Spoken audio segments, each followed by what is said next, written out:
আসসালামু আলাইকুম এভরিওয়ান। তোমরা অনেকেই জানো আমাদের বোনের মৃত্যু গল্পটা প্রতিবার অন্যান্য গল্পের মতোই লিক হয়ে গিয়েছে, যেটা আমার কিছু অবৈধ সন্তান ইউটিউবে আপলোড করতেছে। আর প্রতিবারের ন্যায় আমার আইডিতে আগত কিছু অতিথি পাখি যারা আমার মাধ্যমে গল্পটা চিনেছে। বোনের মৃত্যু গল্পটা আমার মাধ্যমে তারা চিনেছে এবং পছন্দ করেছে। তারা অনেকেই আমার সন্তানগুলার আইডি থেকে ভিডিও দেখতেছে। বাট আমি জানি যারা আমার ভালোবাসার মানুষ তারা আমার ভিডিও বাদে অন্য কোনো হিজরা বা জারদ সন্তানের ভিডিও দেখে না। আর এটা কিন্তু আমি কোনো রিয়েল ক্রিয়েটরকে মিন করে বলি নাই, যারা অন্যান্য ক্রিয়েটরের ভিডিও কপি করে ভিউজ কামায় এবং অডিয়েন্সকে বোকা বানিয়ে আইডিগুলো মনিটাইজ করে সেল করে এবং অডিয়েন্সকে বোকা বানিয়ে নিজেদের পকেট ভরানোর ব্যবসা করে, ওইসব জারদ সন্তান এবং ফকিন্নিদের এই কথাটা বলেছি। তো কোনো রিয়েল ক্রিয়েটর আমার কথা শুনে মাইন্ডে নিবেন না। কথাটা হচ্ছে আমার এবং আপনার জারদ সন্তানকে নিয়ে। আর প্লিজ কোনো অতিথি পাখি আমার জারদ সন্তানদের থেকে গল্প শুনে এসে আমার কমেন্ট বক্সে তাদের হয়ে দালালি করবা না। তো চলো জারদ সন্তানদের নিয়ে বাজে কথা না বলে বোনের মৃত্যু গল্পের 5 নাম্বার পর্ব শুরু করা যাক। সামনে তাকিয়ে দেখি 2টা মেয়ে আর একটা ছেলে। তবে ছেলেটাকে দেখে মনে হচ্ছে পুলিশ, ওর গায়ে পুলিশের পোশাক আছে। মেয়েটা চশমা পরতে পরতে আমাদের গাড়িতে হাত রেখে বলল, এই মহিলা, এই পুলিশের জিপ গাড়ি কোথায় থেকে চুরি করে আনলি? মাহি বলল, আম্মুকে মহিলা বলিস? তোরে তো তুই চিনিস আমার আম্মুকে? আমি বললাম, মাহি চুপ কর, দেখি আম্মু কি বলে। আম্মু বলল, তোমাদের পরিচয়টা কি জানতে পারি? দাঁড়িয়ে থাকা চিকন মেয়েটা বলল, এই যে আপনি কার সাথে কথা বলছেন জানেন? উনি আমাদের থানার ওসি, তাই উনি যাই বলে তাই করবেন।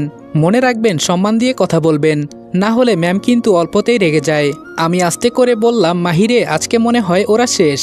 মাহি বলল, শেষ তো হবেই, তবে আমার মনে হচ্ছে ওরা ভুয়া পুলিশ। আম্মু বলল, আচ্ছা তাহলে বলো এখন আমাদের কি করতে হবে? চশমা পরা মেয়েটা চুলগুলো সামনে এনে বাতাসে উড়াতে উড়াতে বলল, গাড়ির কাগজপত্র আছে নাকি? আম্মু বলল, পুলিশের গাড়িরও নাকি কাগজ থাকে? এটা তো আগে জানতাম না। মেয়েটা বলল, কোন থানার সামনে থেকে এই গাড়ি চুরি করে আনছেন? আবার বলেন পুলিশের গাড়ির কাগজপত্র লাগে নাকি? আমি বললাম, এই যে ম্যাডাম, বাঁচার কোনো ইচ্ছা আছে নাকি? কাকে কি বলছেন জানেন? আম্মু বলল, বাবা তুই চুপ থাক, দেখি উনি কি বলে। আমরা তো অপরাধী, গাড়ি চুরি করে সত্যিই ধরা পড়ে গেলাম। গাড়িটা আমাদের চুরি করা উচিত হয় নাই, তাও আবার পুলিশের। আমাকে মাফ করে দেন ম্যাম।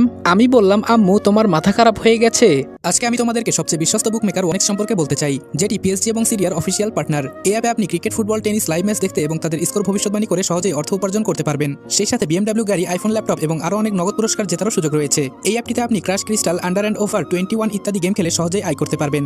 সাইন আপ করার সময় আমার প্রচার কোড রিদওয়ান8 ব্যবহার করে আপনার প্রথম জমাতে 24,000 টাকা পর্যন্ত পান। আপনি বিকাশ, নগদ, ব্যাংক, ক্রিপ্টো, পেপ্যাল এবং অন্যান্য সহজ পদ্ধতির মাধ্যমে সহজেই আপনার জেতা টাকা তুলতে পারবেন। এখানে আপনি 24 ঘন্টার 7 দিন গ্রাহক সহায়তা পাবেন। তাই এখনই গুগলে ওয়ানেক্স সার্চ করে অফিসিয়াল ওয়েবসাইটটিতে গিয়ে রেজিস্ট্রেশন করুন। আর রেজিস্ট্রেশনের সময় অবশ্যই আমার প্রচার কোড রিদওয়ান8 ব্যবহার করে প্রথমবার ডিপোজিটে 24,000 টাকা পর্যন্ত পান। মেয়েটা বলল, এই ছেলে তুই কে রে? এত কথা বলিস কেন? দেখে তো তোকে সুস্থ লাগছে না, নাকি আমার হাতে আবার গুলি খেতে চাস? মাহি বলল, ভাইয়া আজকে মজা হবে, আম্মু ওদের সাথে মজা করছে, বুঝিস না তুই? আম্মু বলল, তো এখন আমাদের কি করতে হবে? মেয়েটা বলল, কিছু মালপানি দিয়ে দেন, তাহলে কেউ আপনাদের কিছু বলবে না। আম্মু বলল, ওহ তাই, কিন্তু টাকা পয়সা তো আমাদের কাছে নেই। আবার চিকন মেয়েটা তেরে এসে বলল, এই মহিলা, ম্যামের মুখের উপর কথা বলার সাহস কি করে হয়? মাহি বলল, তোকে তো আবার আমার আম্মুকে মহিলা বলিস? আম্মু বলল, মাহি শান্ত হ, এসব পিচ্চি ছেলে মেয়ে এখনো এত বুঝে না। এটা বলতেই মেয়েটা চশমা খুলে বলল, কনস্টেবল এখনই ওদের জেলে ঢুকিয়ে দাও। পাশে থাকা মেয়েটা বলল, থাক ম্যাম, মাফ করে দেন। আর শোনেন, ম্যাম যা বলেছে রাজি হয়ে যান, এতে আপনাদের মঙ্গল হবে। আমি বললাম, আম্মু এদের কাহিনী আর ভালো লাগছে না, এখন বাড়িতে যাব, যা করার তাড়াতাড়ি করো। আম্মু বলল, 1 মিনিট দাঁড়া বাবা, এই ছেলে এইদিকে আসো। ছেলেটা আম্মুর কাছে এসে বলল, কি হয়েছে এখানে? আর এত ঝামেলা এখানে কিসের? আম্মু বলল, তোমার আইডি কার্ড দাও। ছেলেটা আইডি কার্ড দিল আম্মুর হাতে। সত্যি তাহলে ছেলেটা পুলিশ, কিন্তু মেয়েগুলো কারা? আম্মু বলল, ওরা তোমার কি হয়? মেয়েটা বলল, এই মহিলা তো বেশি বেশি করছে, ভাইয়া তুই সর, আজকে ওদের জেলে ঢুকিয়ে দিব। আম্মু আইডি কার্ডটা ছেলেটার হাতে দিয়ে বলল, তুমি জানো আমি কে? ছেলেটা বলল, না। আরে তোরা কি শুরু করলি? চেনা নেই জানা নেই, অযথা ওদের গাড়ি আটকালি কেন? আর এটা তো পুলিশের জিপ, এতক্ষণে আমার নজরে পড়ল। আসসালামু আলাইকুম ম্যাম। আম্মু বলল, একজন পুলিশ অন্য পুলিশকে চেনে। আম্মুর পরিচয় দিতেই ছেলেটা সাথে সাথে স্যালুট করলো। মেয়েগুলো তো ভয়ে দৌড় দিবে অবস্থা। আম্মু বলল, এখানে থেকে কেউ যদি 1 পা দূরে যাও তবে তোমাদের জেলের ভাত খাওয়াবো। ছেলেটা মাথা নিচু করে বলল, সরি ম্যাম, ওরা 2 জন আমার বোন, একজন আমার চাচাতো বোন, আরেকজন নিজের আপন বোন। ওদের হয়ে আমি মাফ চাচ্ছি, আপনি প্লিজ ওদেরকে মাফ করে দেন। আম্মু বলল, আমি দেখেই বুঝেছি, তাই ওদের সাথে একটু মজা নিলাম। মেয়েটা বলল, ম্যাম আমাদের মাফ করে দেন, আমরা আজকে প্রথম কারোর সাথে মজা করতে গিয়ে বিপদে পড়ে গেছি। আম্মু বলল, এখানে কি তুমি একাই আছো? ছেলেটা বলল, না ম্যাম, ওরা একটু থানায় গেছে। আর এই সুযোগে ওরা। আম্মু বলল, আমি ছাড়া অন্য কেউ হলে কিন্তু মাফ পেতে না। আমি বললাম, চেহারা সুরত দেখতে তো মাশাল্লাহ, হঠাৎ এমন ফাজলামো করার ভূত মাথায় চাপলো কেন? মেয়েটা বলল, ম্যাম, উনি কি আপনার ছেলে?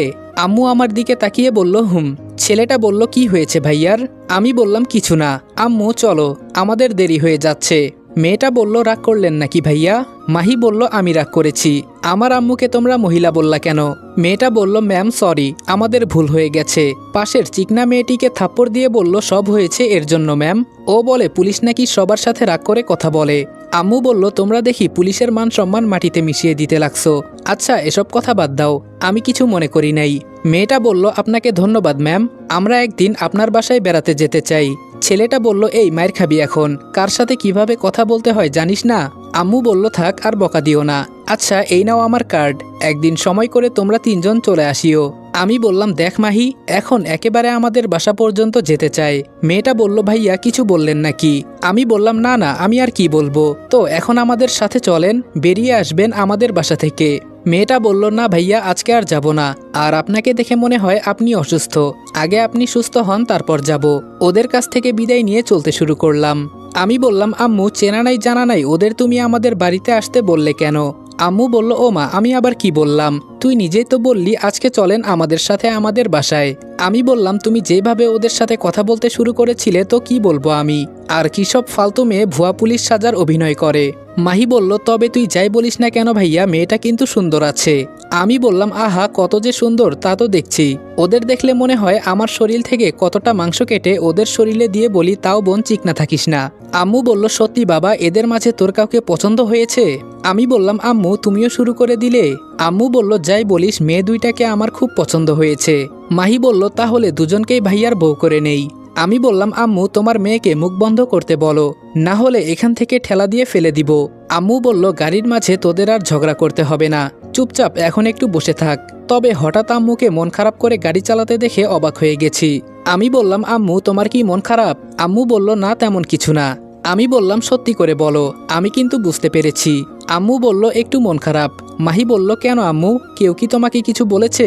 আম্মু বলল, জীবনটাই কাটিয়ে দিলাম এই পুলিশের চাকরি করে, এখন একটু সুখ দরকার। আমি বললাম, আমি চাকরিতে জয়েন করব আর তুমি চাকরি ছেড়ে দিবে?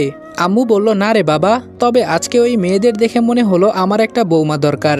আমি আম্মুর মতিগতি বুঝে গেছি, উনি যে কি বলতে চান, তাই চুপ করে বসে আছি। আম্মু বলল, আমার এখন বয়স হয়েছে, এখন আমি আমার নাতি নাতনিদের মুখ দেখতে চাই, ওদের নিয়ে খেলা করব, ঘুরবো ফিরবো। আমি বললাম, আরও বলো, তোমার যা ইচ্ছা আছে সব বলো, আর আমি শুধু শুনি। আম্মু বলল, জানিস বাবা, মেয়েটা যখন কথা বলছিল তখন মনে হয়েছিল তোর জন্য একটা বউ দরকার, আর এই মেয়েটা তোর দিকে তাকানো দেখে মনে হচ্ছিল ও তোকে পছন্দ করেছে, এজন্য আমি ওকে আমাদের বাড়িতে আসতে বলছি। আমি বললাম, বোন রে, আম্মুর আজকে কি হয়েছে, কোনো ভূতটুত ধরেছে নাকি? দেখ কি সব কথা বলছে। মাহি বলল, ঠিকই তো বলেছে, আমারও একটা ভাবি দরকার এখন। আমি আর কোনো কথা বললাম না, তবে আম্মুর মন খারাপ দেখে আর চুপ থাকতে পারলাম না। আমি বললাম, আম্মু আমার একটা ইচ্ছা আছে জানো? আম্মু বলল, কি? আমি বললাম, তুমি আমার মা, তোমার কাছে সব বলা দরকার আমার। ছোট থেকে আমি দেখছি সবসময় তুমি আমাকে আগলে রেখেছো, এটা সত্যি, আমি কারো উপর রাগ করতে পারি না, আমার দ্বারা এসব হয় না। আমি সবসময় মানুষের ভালো চাই, বাট কে কি মনে করবে তাতে আমার কিছু যায় আসে না। তুমি তো দেখেছই আমি সবসময় বই নিয়ে পড়ে থাকি, তবে সেখানে আমি রোমান্টিক ভালোবাসার গল্পের বই পড়তে পছন্দ করি। এসব পড়ে পড়ে আমারও ইচ্ছে হয়েছে আমি কারোর সাথে প্রেম করব, তারপর ওকে আমি বউ করব। এটা বলেই আমি কথা বলা বন্ধ করলাম। আম্মু আমার দিকে তাকিয়ে একটা হাসি দিয়ে বলল, খুব সুন্দর করে কথা বলতে পারিস তো তুই আজকাল, প্রেম করা দোষের কিছু নয়। তবে বাবা, আজকালের ছেলে মেয়েরা এসব প্রেম নিয়ে খেলা করে, এজন্য আত্মহত্যার সংখ্যা বেশি এই দেশে, এজন্য আমার ভয় হয় বাবা এসব শুনে। মাহি বলল, আম্মু তুমি কোনো চিন্তা করিও না, দেখিও ভাইয়া একদিন আমাদের সবার মনের আশা পূরণ করবে। আম্মু বলল, যা করবি বুঝে শুনে করবি, এখন বল তোর কেমন লাগছে? আমি বললাম, এই তো আম্মু অনেকটাই ভালো লাগতেছে। বাসায় আসার পর বাবা আমাকে দেখে কান্না করতে করতে জড়িয়ে ধরলো। বাবা বলল, আমি কতবার তোর মাকে না করেছি ওখানে আমার ছেলেকে পাঠিও না, তাও আমার কোনো কথা শুনলো না, আজকে যদি তোর কিছু হয়ে যেত? আম্মু বলল, আসলে আমি জানতাম না। বাবা বেশ জোরেই চিৎকার দিয়ে বলল, চুপ করো, আমাদের একটাই ছেলে, আর ওকে তুমি মেরে ফেলতে চাও? আম্মু বাবার ধমক শুনে মাথা নিচু করে ফেললো, কোনো কথাই বলল না। আমি জানি বাবা আমাকে আড়ালে কতটা ভালোবাসে, কিন্তু তা কখনোই প্রকাশ করতো না। তবে আজকে বাবার ভালোবাসা দেখে সত্যি আমি মুগ্ধ হয়ে গেছি। আমি বললাম, বাবা আমার কিছু হয় নাই, এত টেনশন করতে হবে না, আর আম্মুকে একদম বকা দিবা না। বাবা টেবিল থেকে একটা প্লেট নিয়ে আমাকে খাইয়ে দিতে লাগলো। পরিবারের ভালোবাসা কখনোই কম হয় না, এটা আমি আজকে বুঝতে পারছি। রাতে আম্মু আমার রুমে এসে বলল, কি রে কি করিস? আমি বললাম, এই তো আম্মু ফেসবুকে ঘোরাঘুরি করছি। আম্মু আমার মাথার কাছে বসে বলল, আমি জানতে চাই তোর এসব কিভাবে হলো। আমি বললাম, আম্মু বলল, যা সত্যি তাই বলো, আমি সব জানতে চাই। আমি বললাম, আগে প্রমিস করো তুমি কারোর সাথে লাগতে যাবা না। আম্মু বলল, আচ্ছা বল। আমি একে একে আম্মুকে সব বলে দিলাম, শুধু রাসেলের বিষয়টা গোপন রাখলাম। সব শুনে আম্মুর চোখে মুখে আমি রাগের বন্যা দেখতে পেলাম। আম্মু আমার শরীরে হাত দিয়ে বলল, যেই শরীরে আজ পর্যন্ত কাউকে টাচ করার সুযোগ দেই নাই, সেখানে ওরা মরিচ মাখিয়ে দিয়েছে। এই বলে আম্মু কান্না করে দিল। আমি বললাম, আম্মু বাদ দাও এসব, তুমি কান্না করিও না, আর আমার কসম করে বলো তুমি ওদের সাথে লাগতে যাবা না। আম্মু বলল, ওদের আমি না দেখে ছাড়বো না বাবা, তোর গায়ে ওরা হাত তুলেছে। আমি বললাম, আম্মু এখন কিন্তু খুব খারাপ হবে। আমি তোমাকে কি বলেছি, আমি তোমাকে হারাতে চাই না, আর ওরা ওদের এলাকার বাহিরে যেতে পারবে না, আর বাহিরে ওদের এত ক্ষমতা নাই, তুমি চিন্তা করিও না। মনে মনে বললাম, আমাদের গ্রামে আমি তো যাবই, শুধু সময়ের অপেক্ষা। আগে আমি নিজে তৈরি হয়ে নেই, তোরা সবাই একটু অপেক্ষা কর। আমার দাদার বাড়ি তোরা জোরে দখল করে রেখেছিস, তোদেরকে আমি দেখে নিব। তোদের কারণে আমাকে খুন করতে হয়েছে, এখন আমি খুনি, আর তোদের আমি ছেড়ে দিব? কখনো না। এখন আমার মিশন ফাহিম, কলিজার বন্ধু আমার, তোর সাথে খুব শীঘ্রই দেখা হবে। আম্মু বলল, কি চিন্তা করিস বাবা, আর আমার কিছুই হবে না, তুই চিন্তা করিস না। আম্মুর হাতটা আমার মাথায় রেখে বললাম, এখন বলো, কারণ আম্মুকে বিশ্বাস নেই, যেই রাগী উনি কখন কি করে নিজেও জানে না, আবার আমি উনার ছেলে। আম্মু বলল, কিন্তু? আমি বললাম, কোনো প্রতিশোধ নেওয়ার দরকার নেই, আমি যা বলেছি তাই হবে। আম্মু বলল, এত ভীতু কেন তুই, বুঝি না। আচ্ছা যা, তোর কথাই মানলাম। আম্মুর সাথে কিছুক্ষণ কথা বলে ঘুমিয়ে পড়লাম। এভাবে 20 দিন চলে গেল। এখন আমি মোটামুটি অনেকটাই সুস্থ। অনেক দিন ভার্সিটিতে যাওয়া হয় না, তাই কালকে যাব চিন্তা করলাম।